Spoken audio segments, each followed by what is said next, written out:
আমাৰ পশ্চিম বৰণকুৰি প্ৰাথমিক বিদ্যালয় এখন ধৰক দুইটা স্কুল আছিলে, এইটো একটা দিছিলে, এইটো এটা দিছিলে। এইটো আমি চৰকাৰে দিয়াৰ টাইম নিজে বনাইছিলোঁ, নিজে আমাৰ হেৰি ৰাইজৰ হেৰিত বনাইছিলে। আৰু এইটো এটা স্কুল দিছিলে, এইটো স্কুল আজি হৈ গ'ল 5-6 বছৰমান হৈ গ'ল দিছিলে, যিটো আজিবিলাক কমপ্লিট কৰিব পৰা নাই।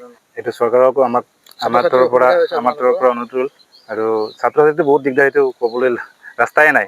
বানপানীৰ কাৰণত যিমান দিগদাৰ হয়, চবফালে ৰাস্তা ঘাটৰ দিগদাৰ, ভাল পৰিৱেশটো শিক্ষা ল'ব পৰাই নাই। আৰু 2 নম্বৰটো হ'ল আমাৰ ইয়াত যিটো ৰাস্তা আছে, ৰাস্তাটো বহুত বেয়া হৈ আছে। এতিয়া কিবা বৰষুণ চৰষুণ হ'লেও ছাত্ৰ ছাত্ৰী স্কুলত আহিব নোৱাৰে। এইটো আৰু কি ক'ম, আৰু এইটোতো বহুত উন্নয়নটো দেখাই নাই আমি। পিছপৰা শ্ৰেণীটো পিছে পৰি আছে। আৰু পশ্চিম বৰগুৰি স্কুলখন মই 2001ৰ পৰা জড়িত হৈ আছোঁ। তাৰপিছত আমাৰ স্কুলখন 2013ত প্ৰভিঞ্চিয়েলাইজ হ'ল। তাৰপিছত আমাৰ ৰাইজে আগতে খেৰৰ ঘৰ এখন বনাই দিছিলে, তেতিয়া ভালকৈ চলিছিলোঁ।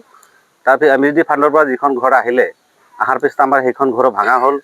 তাৰপিছত চৰকাৰে আৰু কোনো পদক্ষেপ লোৱা নাই। এতিয়া আমি ৰান্ধনীঘৰ 2টা আছে, 2টাৰ ভিতৰত এটাত আমি পঢ়াই থাকোঁ আৰু এটা ৰান্ধি থাকে। ষ্টুডেণ্ট বৰ্তমান 32 জন আছে। একেটা ৰুমতে? হয়, একেটা ৰুমতে ক্লাছ কৰি থাকে।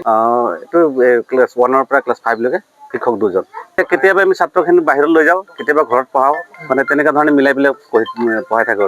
আৰু অসুবিধাখিনি কি হয়? অসুবিধা বহুত হয়। এটা ঘৰতে গোটেইখিনি ছাত্ৰক পঢ়াবলগীয়া হয়, যেতিয়া হুলস্থুল কৰে, সৰু ল'ৰা-ছোৱালী, মানে এনেকুৱা হয়, যেতিয়া আমি ল'ৰা-ছোৱালীখিনি ভিতৰত ৰাখিব নোৱাৰা হৈ যাব, তেনেকুৱা এটা অৱস্থা হৈ যায়। গৰমত থাকিব নোৱাৰে।